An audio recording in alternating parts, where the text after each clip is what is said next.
Hello बच्चों, मैं स्मिता बिजलवान स्वागत करती हूँ आपका आईसीटी वर्चुअल क्लासरूम में। आशा करती हूँ आप सभी स्वस्थ होंगे और अच्छे से अपनी पढ़ाई कर रहे होंगे। बच्चों, आज हम पढ़ने जा रहे हैं क्लास 6 की साइंस। और क्लास 6 साइंस में हमारा चैप्टर चल रहा था journey through states of water.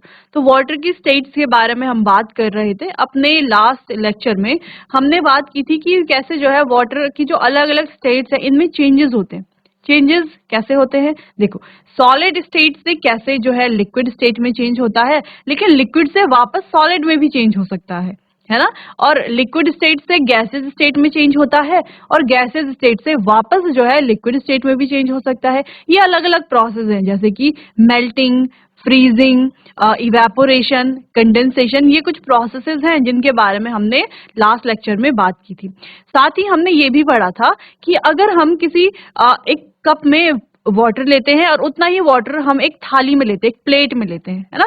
तो क्या होगा, कौन सा वाटर जल्दी इवेपोरेट होगा? तो जो प्लेट में लिया गया वाटर है वो जल्दी इवेपोरेट होगा। ऐसा क्यों है कि जो प्लेट में लिया हुआ वाटर है वो जल्दी इवेपोरेट हो रहा है, जबकि जो कप में वाटर है वो जल्दी इवेपोरेट नहीं हो रहा? ऐसा होता है बच्चों एरिया की वजह से। जो प्लेट है उसका एरिया ज्यादा, उसका सरफेस एरिया ज्यादा है, जबकि जो प्लेट है उसका एरिया कम है। जिस वजह से ज्यादा एरिया वाला है तो वहां पर एक समय पर, एक टाइम पर ज्यादा वाटर के पार्टिकल्स इवेपोरेट होंगे, जिससे कि वहां पर पानी जो है जल्दी इवेपोरेट हो जाएगा। फिर हमने बात की थी कि अलग अलग कंडीशंस की, अलग अलग फैक्टर्स होते हैं जो रिस्पॉन्सिबल होते हैं रेट ऑफ इवेपोरेशन के लिए। तो उसमें हमने बात की थी जैसे कि टेम्परेचर है, विंड है, सरफेस एरिया है। तो ये कुछ ऐसे फैक्टर हैं जो अफेक्ट करते हैं इवेपोरेशन के रेट को। कम भी कर सकते हैं और बढ़ा भी सकते हैं। ठीक है, तो चलिए इसी को आगे कंटिन्यू करते हैं और बढ़ते हैं स्मार्ट बोर्ड की तरफ।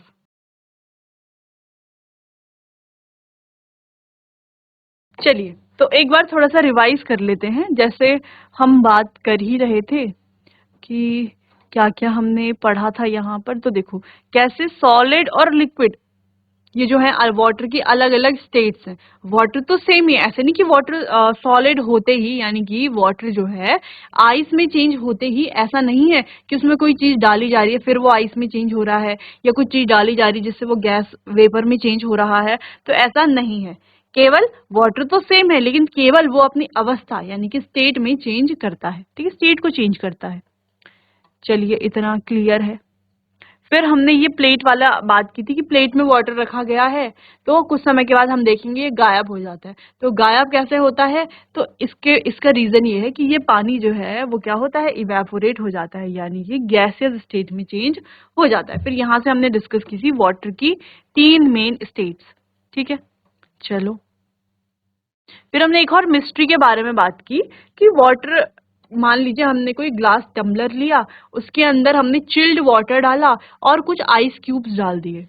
ठीक है, तो हम क्या देखते हैं कि जो ग्लास है ना, पानी का जो ये टम्बलर है, इसके बाहर से, जैसे कि हमें फिगर 8.2 में दिख रहा है, इसके बाहर से हमें वाटर की ड्रॉपलेट्स देखने को मिलती हैं। तो ये ड्रॉपलेट्स कहाँ से आई हैं? क्या कोई मैजिक हो रहा है? बिल्कुल भी नहीं। ये ड्रॉपलेट्स आती कहाँ से हैं? ये क्या है, हमारे आस पास जो एयर प्रेजेंट है, उस एयर में क्या होता है, वाटर वेपर भी होता है।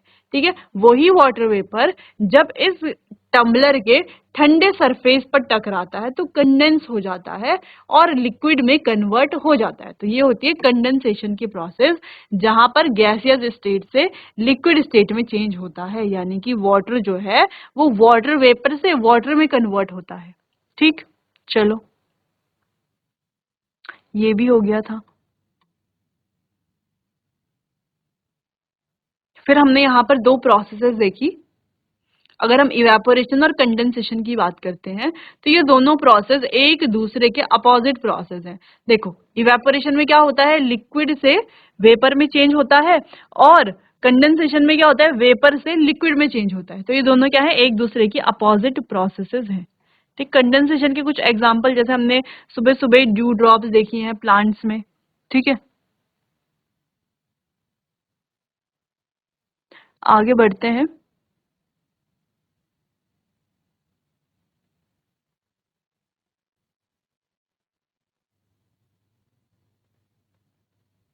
चलो फिर हमने देखा कि वाटर की जो अलग अलग स्टेट है कैसे चेंज, सॉलिड से लिक्विड में चेंज, लिक्विड से गैस में चेंज, तो ये प्रोसेसेस क्या क्या है।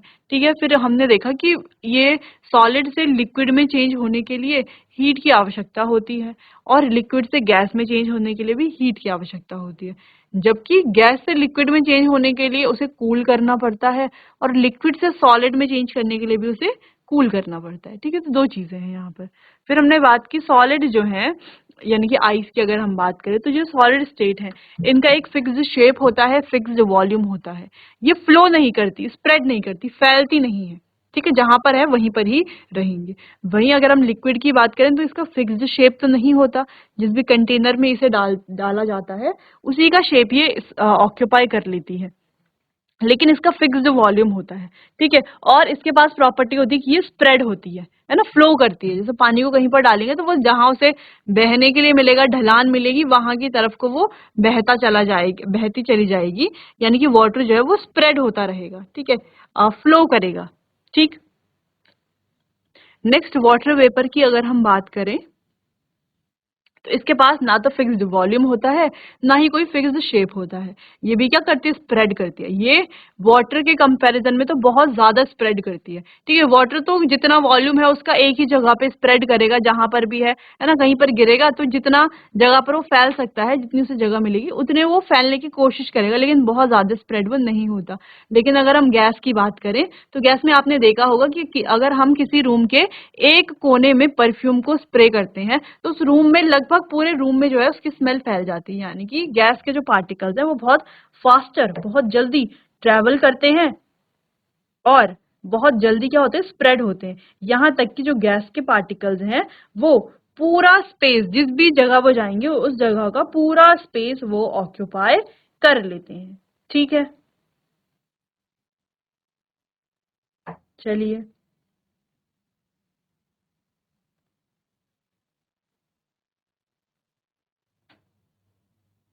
इतना भी आप समझ गए हैं।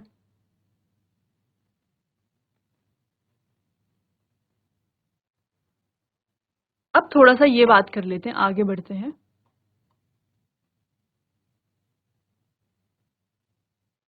चलो, बाकी हमने मेल्टिंग और फ्रीजिंग पढ़ लिया था, है ना। मेल्टिंग यानी कि सॉलिड से लिक्विड स्टेट में चेंज करना, हीट दे करके, तो उसे बोलेंगे मेल्टिंग। अच्छा, बिना हीट के भी हो जाएगी, हाँ बिना हीट के भी हो जाएगी, है ना। आइस को हम ऐसे ही रख दें बाहर पे तो वो मेल्ट तो हो ही जाएगी एक टाइम के बाद, तो ऐसा जरूरी नहीं कि वहां पे हमें हीट देनी पड़ रही है स्पेशली। ठीक है, क्लियर है, चलो आगे बढ़ते हैं। और बाकी फ्रीजिंग की बात करें तो फ्रीजिंग में क्या हो रहा है, फ्रीजिंग क्या है, मेल्टिंग की जस्ट अपोजिट प्रोसेस है। फ्रीजिंग में क्या होता है कि जो हमारे पास जो लिक्विड स्टेट है, लिक्विड स्टेट से हम सॉलिड स्टेट में चेंज करते हैं, उसे हम बोलेंगे फ्रीजिंग। क्लियर है, चलो आगे बढ़ते हैं। तो ये इस तरीके से ये यहाँ पर हमने फिल कर लिया था। चलो, इवेपोरेशन के बारे में हम बात कर रहे थे कि इवेपोरेशन का रेट जो है वो फास्टर और स्लोअर कैसे होता है। ठीक है,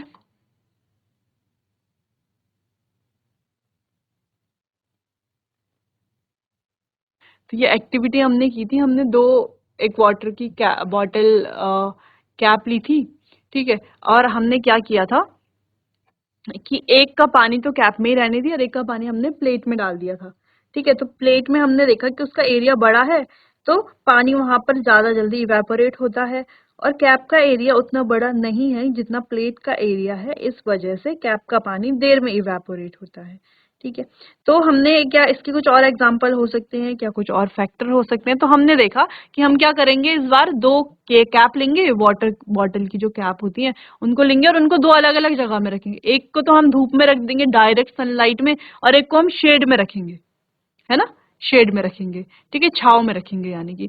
तो हम क्या देखते हैं, जो धूप में रखा हुआ है वो जल्दी इवेपोरेट हो रहा है, क्यों, सनलाइट की वजह से, टेम्परेचर की वजह से वो जल्दी हीट हो रहा है, वो ज्यादा हीट को एब्जॉर्ब कर रहा है और जल्दी इवेपोरेट होगा। जबकि जो शेड में रखा गया है उस पर डायरेक्ट हीट तो नहीं आ रही, तो वो जल्दी इवेपोरेट नहीं होगा। इसके अलावा क्या और भी फैक्टर है, यहाँ बिल्कुल हैं। अगर हम कपड़ा डालते हैं सुखाने के लिए तो उसको फैला करके डालते हैं हमेशा, है ना, उसका सरफेस एरिया बड़ा करके डालते हैं। और अगर हम इकट्ठा करके कोई कपड़ा डालते हैं तो हम नोटिस करेंगे कि जो हमने फैला करके डाला है वो जल्दी सूख जाता है, और जो इकट्ठा करके डाला है वो देर में सूखता है ना, बहुत जल्दी नहीं सूखता, बहुत टाइम लग जाता है उसको सूखने में। तो जिस वजह से हम क्या बोल सकते हैं कि इवेपोरेशन जो है वो सरफेस एरिया पर भी डिपेंड करता है, जैसे कर ही रहा है यहाँ पर हमने जैसे कि देखा। टेम्परेचर पर भी डिपेंड कर रहा है, टेम्परेचर अगर ज्यादा है तो इवेपोरेशन का रेट भी बढ़ेगा, टेम्परेचर अगर कम है तो इवेपोरेशन का रेट भी कम होगा। ठीक है, चलो। तो बाकी कुछ और चीजें थी जो हमने डिस्कस कर ली थी। अब एक और फैक्टर यहाँ पर है, देख लेते हैं इसको। तो ये है यहाँ पर, it is also a common observation that clothes dry slowly on a rainy day. On a rainy day water evaporate slowly. तो ये तो हमने देखा है कि बरसात के मौसम में कपड़ों को सूखने में काफी समय लग जाता है ना। और अगर किस दिन बारिश हो रही है उस दिन तो बहुत ज्यादा समय लगता है। ठीक है, ऐसा क्यों है कि रेनी डे में वाटर जो है कम इवेपोरेट होता है या स्लोली इवेपोरेट होता है? ऐसा इसीलिए क्योंकि देखो, जो वाटर ऑलरेडी है ना, बारिश हो रही है तो पहले ही बहुत सारा वाटर है, तो वो वाटर भी इवेपोरेट हो रहा होगा। यानी कि जो एरिया है, हमारा जो एरिया है, उस एरिया में वाटर का जो वेपर है, वाटर वेपर का जो कंटेंट है वो बहुत ज्यादा हाई होगा। ठीक है, जिससे कि अगर हम और कपड़े डालेंगे तो इवेपोरेशन के रेट को क्या करता है, ये अफेक्ट करता है। ठीक है, इसे हम क्या कहते हैं, ह्यूमिडिटी, जो पहले से प्रेजेंट है ना, क्योंकि पहले से जो रेन हो रही है वो वाटर भी तो धीरे धीरे इवेपोरेट हो रहा है। ठीक है, जिस वजह से ह्यूमिडिटी बढ़ जाती है और जो इवेपोरेशन का रेट है वो स्लो हो जाता है। तो इसीलिए हम देखते हैं कि रेनी डे में जो कपड़े हैं वो धीरे धीरे सूखते हैं, बहुत स्लोली सूखते हैं। ठीक है, तो ये कुछ फैक्टर थे जो इवेपोरेशन के रेट को अफेक्ट कर रहे थे। चलो, तो इन फैक्टर को एक साथ हम देख लेते हैं।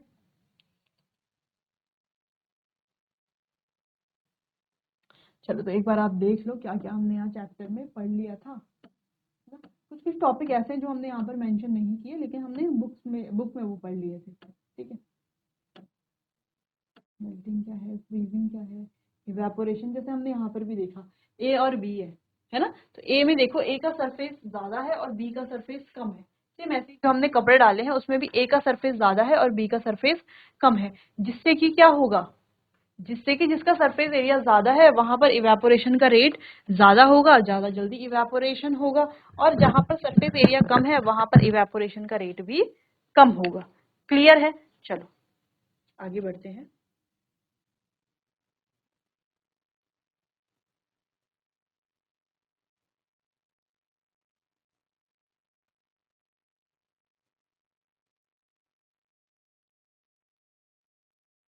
चलिए, तो यहाँ पर हम बात करेंगे बच्चों,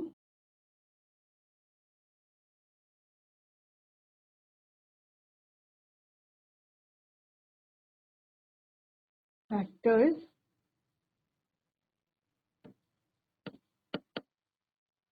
अफेक्टिंग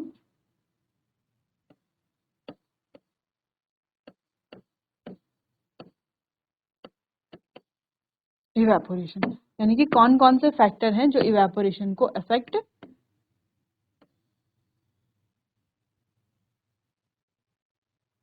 कर रहे हैं। ठीक है,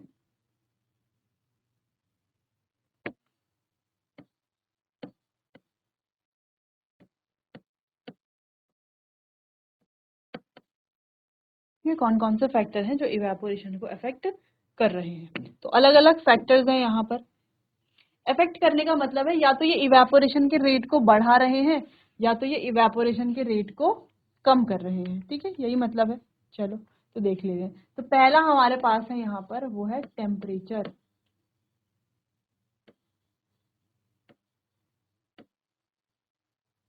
टेम्परेचर, अगर हम टेम्परेचर की बात करते हैं तो हम क्या देखते हैं, इसका एक एग्जाम्पल की बात करें हम, तो एग्जाम्पल में हम क्या देखते हैं, जो क्लोथ्स है, clothes dry faster on a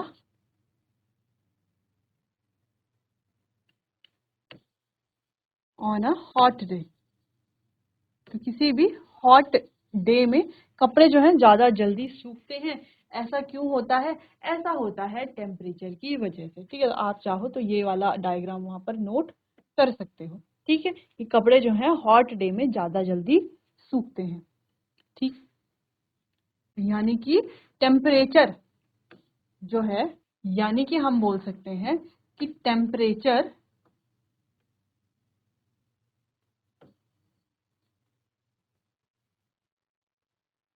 नहीं, हम बोल सकते हैं evaporation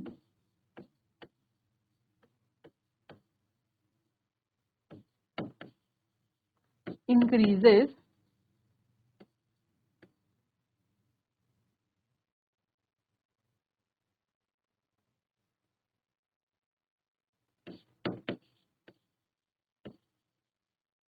increases with increase in temperature। ठीक है, इवेपोरेशन भी इंक्रीज होता है विद इंक्रीज इन टेम्परेचर, यानी कि जैसे जैसे टेम्परेचर बढ़ेगा इवेपोरेशन भी बढ़ेगा। ठीक है, दूसरा पॉइंट, दूसरे पॉइंट की बात करें तो दूसरा है सरफेस एरिया।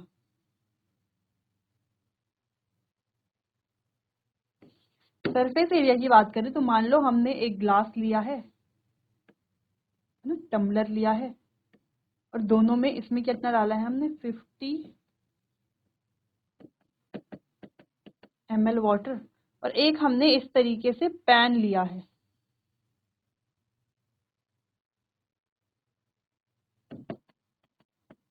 और इसमें भी क्या डाला है हमने 50 ml वाटर। एक का सरफेस एरिया क्या है, कम है, और एक का सरफेस एरिया ज्यादा है। तो देखो इसका, अगर हम इसका सरफेस एरिया SA लिख देते हैं शॉर्ट में, इसका सरफेस एरिया कम है, इसके सरफेस एरिया के कंपैरिजन में इसका सरफेस एरिया क्या है, ज्यादा है। तो हम यहाँ पर ये लिख सकते हैं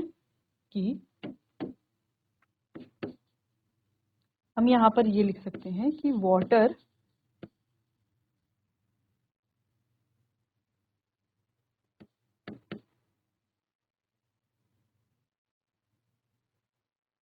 वाटर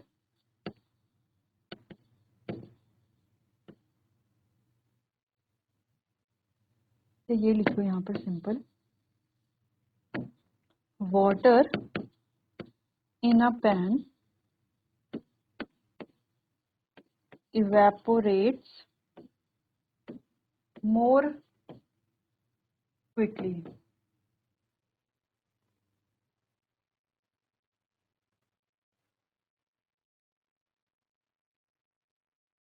क्विकली, ज्यादा जल्दी,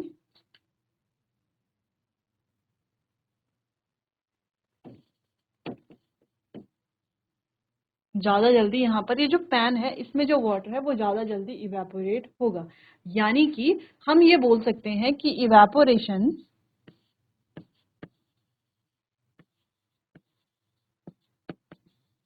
increases with increase in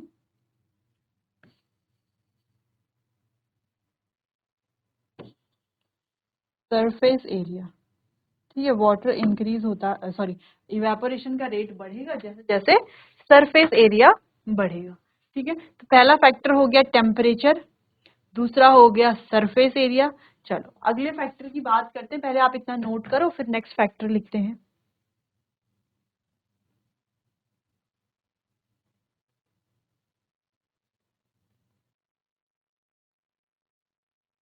चलो अगले फैक्टर की बात करते हैं। नेक्स्ट फैक्टर है हमारे पास थर्ड फैक्टर, जो कि है ह्यूमिडिटी।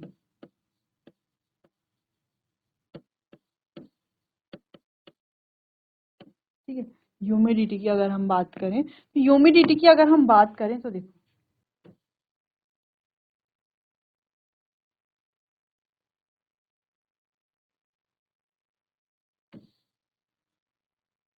इस तरीके से, और ये हमारे पास कपड़े हैं।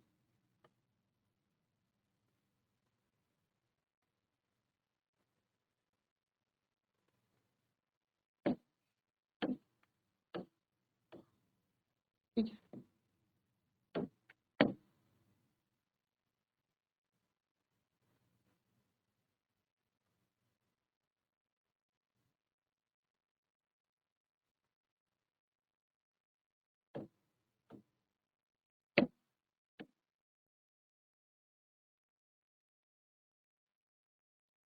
ये हमारे पास कपड़े हैं कुछ, और यहाँ पर क्या है बच्चों, यहाँ पर है बादल,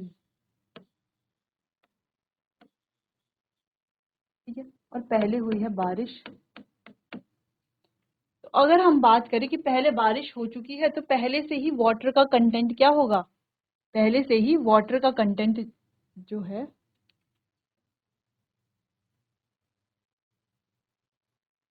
पहले से ही वाटर का कंटेंट जो है वो क्या होगा, ज्यादा होगा, ठीक है। तो वाटर का कंटेंट अगर पहले से ही ज्यादा है तो क्या होगा, तो इवेपोरेशन का जो रेट है वो भी क्या हो जाएगा, कम होगा। तो यहाँ पर हम सिंपली ये लिख सकते हैं कि wet clothes dry slowly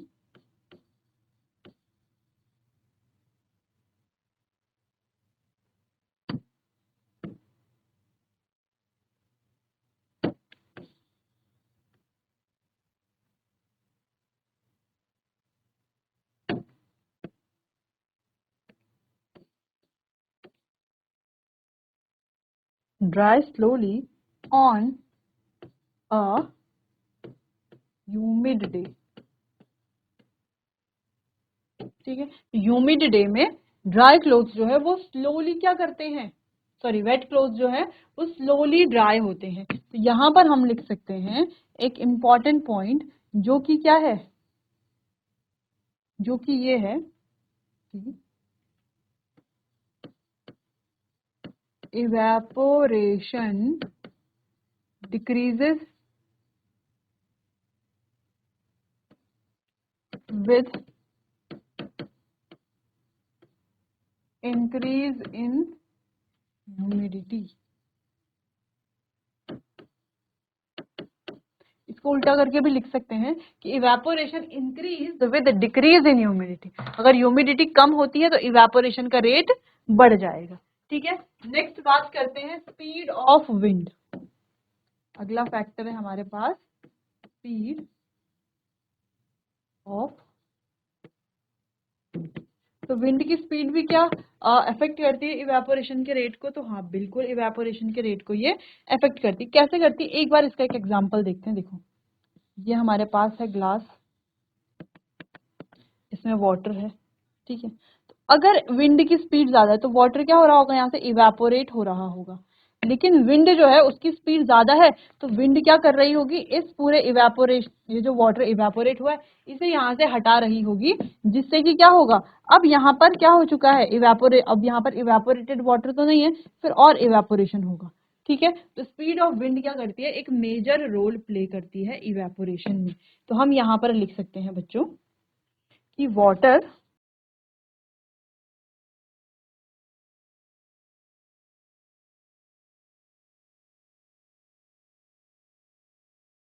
evaporates faster when the wind is blowing। तो जब हवा बह रही है तो इवेपोरेशन भी का रेट भी ज्यादा होगा। तो हम ये कह सकते हैं with evaporation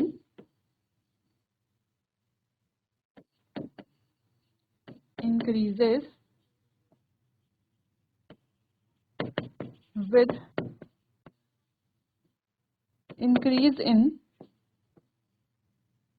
speed of wind, यानी कि जैसे जैसे विंड बढ़ेगी वैसे वैसे इवेपोरेशन का रेट भी बढ़ेगा, ठीक है। चलिए, तो ये चार मेन फैक्टर्स हैं जो आप नोट कर लीजिए, फिर आगे बढ़ेंगे।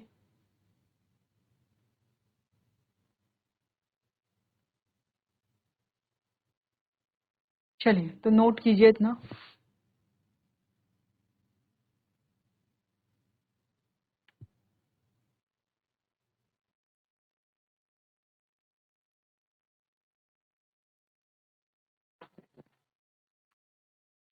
चलिए, तो क्लियर है, इतना आपने नोट कर लिया होगा। अब आगे बात करते हैं। तो अभी तक हमने क्या क्या पढ़ लिया, अभी तक हमने बहुत इंपॉर्टेंट टॉपिक, बहुत अच्छा टॉपिक हमने डिस्कस किया, जो हमारी डेली लाइफ से भी क्या है, बहुत ज्यादा जुड़ा हुआ है, जो कि है इवेपोरेशन, क्योंकि इवेपोरेशन तो हम अपनी डेली लाइफ में देखते ही हैं। ठीक है, तो हमने देखा कैसे अलग अलग जो फैक्टर्स हैं वो इवेपोरेशन के रेट को अफेक्ट करते हैं। कुछ कम करते हैं इवेपोरेशन के रेट को, कुछ बढ़ा देते हैं इवेपोरेशन को। ठीक है, तो कुछ अच्छे फैक्टर हमने देखे जैसे कि टेम्परेचर है, इसके अलावा सरफेस एरिया है, विंड, स्पीड ऑफ विंड है। तो ये कुछ ऐसे फैक्टर थे जो इवेपोरेशन के रेट को बढ़ा रहे थे, है ना, इवेपोरेशन जल्दी जल्दी हो रहा था। और कुछ फैक्टर जैसे ह्यूमिडिटी, मॉइस्चर, ये कुछ ऐसे फैक्टर हैं जो इवेपोरेशन के रेट को कम कर रहे थे। ठीक है, चलो तो इतना क्लियर हो गया, तो यहाँ तक हमने कंप्लीट कर लिया। अब आगे बढ़ते हैं हमारे नेक्स्ट टॉपिक के लिए, जो अगेन इवेपोरेशन से ही रिलेटेड है लेकिन काफी ज्यादा इंपॉर्टेंट है। तो वो है कूलिंग इफेक्ट। अब कूलिंग इफेक्ट का मतलब क्या है? कूलिंग इफेक्ट, अच्छा ये इवेपोरेशन को ही बोल सकते हैं, इवेपोरेशन का ही है ये पार्ट। तो इवेपोरेशन क्या करता है? कूलिंग इफेक्ट कॉज करता है, ठंडक पैदा करता है, ठंडक देता है। ठीक है, जैसे आपने देखा होगा कि जो अर्दन पॉट्स होते हैं आपके घरों में होते हैं, आप लोग गर्मियों में रखते हैं अर्दन पॉट। अर्दन पॉट का मतलब है मटका, जिसको बोलते हैं मिट्टी का घड़ा या मटका, जो भी आप कहना चाहें। तो ये जो अर्दन पॉट्स होते हैं, इनके अंदर अगर आप देखोगे तो पानी जो है इस तरीके से, है ना, ऐसे स्मॉल पॉट्स होते हैं, ऐसे वाले पॉट्स होते हैं। ठीक है, तो ये जो अर्दन पॉट्स होते हैं ये तो सुरही है, लेकिन ऐसे ही इस तरीके से जैसे आप ये पॉट इन पॉट कूलर देख रहे हो, तो ऐसे टाइप के अर्दन पॉट्स होते हैं। ठीक है, तो जिनको हम घड़ा बोलते हैं या मटका बोलते हैं। तो उस मटके में हम क्या करते हैं, गर्मियों में क्या डालते हैं, मटके में पानी डालते हैं। अब क्यों डालते हैं मटके में पानी, और मटके का पानी ही पीते हैं? क्यों? क्योंकि जो मटका है उसके अंदर पानी क्या रहता है, ठंडा रहता है। वो पानी को ठंडा रखता है काफी समय तक, जिससे कि गर्मियों में हमें उससे ही पानी पीना चाहिए। ठीक है, अच्छा, तो ऐसा क्या है मटके के अंदर जो उसे उस पानी को ठंडा कर रहा है ना? ये हम यहाँ पर पढ़ेंगे। ये होता है इवेपोरेशन की वजह से। कैसे इवेपोरेशन की वजह से, इसको हम डिस्कस करेंगे। तो चलिए, तो जो आप नॉर्मल अपने नल से पानी निकालते हैं या आरओ से पानी निकालते हैं, तो आप देखते हो वो पानी जो है रूम टेम्परेचर का है, या आपने पानी भर करके पहले से किसी किसी वेसल में भर करके रखा हुआ है। उस पानी को भी जब आप पीते हो तो देखते हो वो पानी भी क्या है, नॉर्मल रूम टेम्परेचर का पानी है। गर्मियों में थोड़ा हल्का कैसा होता है रूम टेम्परेचर वाला पानी, हल्का गुनगुना सा होता है ना, हल्का सा। अब लेकिन जब आप मटके का पानी निकालते हो तो आप देखते हो कि मटके को तो आपने सुबह ही भरा, सेम सेम पानी से जिससे आपने दूसरे वेसल को भरा था, लेकिन जो दूसरा वेसल है उसका पानी अभी भी कैसा है, रूम टेम्परेचर वाला है। ठीक है, लेकिन जो मटके का पानी है वो थोड़ा ठंडा है। तो ऐसा क्यों है कि मटके का जो पानी है वो ठंडा होता है? ठीक है, ये होता है बच्चों कूलिंग इफेक्ट की वजह से। ठीक है, इसको सिंपल अभी एक एक लाइन में शॉर्टकट में समझ जाते हैं, फिर आगे डिटेल में तो इसको डिस्कस करना ही, और भी कई सारी चीजें हम यहाँ पर पढ़ेंगे कूलिंग इफेक्ट से रिलेटेड। तो सिंपली हम क्या बोल सकते हैं कि जो मटका होता है उसमें होते हैं छोटे छोटे पोर्स, छोटे छोटे छेद। ठीक है, अब ये जो छेद हैं ये क्या करते हैं, या इन छेद में जो है पानी आकर के ट्रैप हो जाता है, फंस जाता है। कौन सा पानी? जो मटके के अंदर हमने डाला है। अब ये जो पानी ट्रैप हो गया, तो ये क्या करता है, मटके के अंदर की पानी की जितनी भी हीट है उस सारी हीट को एब्जॉर्ब करता है और इवेपोरेट हो जाता है। अब देखो, अगर वो सारी हीट को एब्जॉर्ब करता रहेगा और इवेपोरेट होता रहेगा तो मटके के अंदर तो हीट बचेगी नहीं, तो पानी क्या होता है, ठंडा होता है। एक लाइन में तो हम ऐसा समझ गए, लेकिन इसके पीछे की प्रोसेस जो है वो थोड़ा सा बड़ी है, लेकिन कॉम्प्लिकेटेड नहीं है, उसको हम अब डिस्कस करेंगे।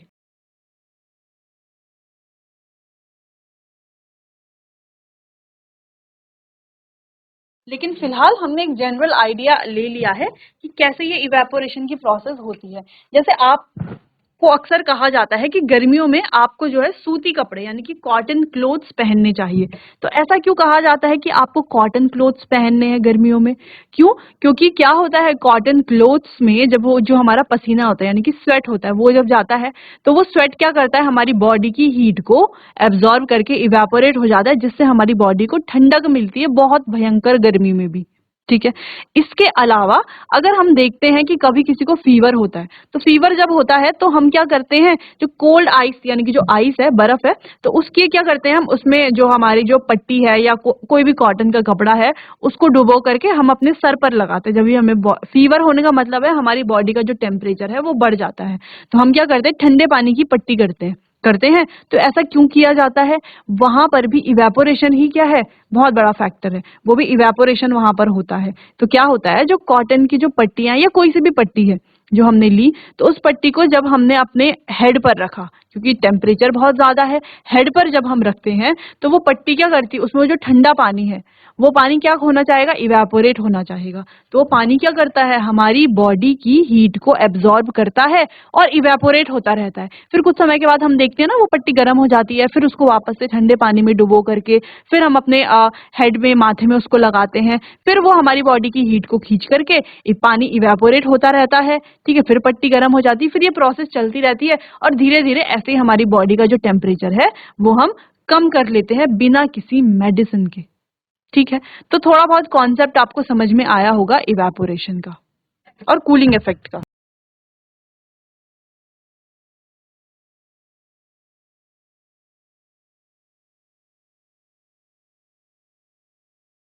तो चलिए बच्चों, इवेपोरेशन के बारे में हमने काफी चीजें डिस्कस कर ली हैं। ठीक है, फैक्टर्स हमने देख लिए कि कैसे अलग अलग फैक्टर इफेक्ट करते हैं इवेपोरेशन के रेट को, कुछ बढ़ा देते हैं, कुछ कम भी कर देते हैं। ठीक है, फिर हमने बात की कूलिंग इफेक्ट के बारे में कि इवेपोरेशन कैसे कूलिंग करता है, कैसे ठंडक देता है। तो कोई एग्जांपल्स हमने देखे, अब इनको डिटेल में डिस्कस हम करेंगे अपने आने वाले अगले सेशन में। तब तक के लिए आपका बहुत बहुत धन्यवाद।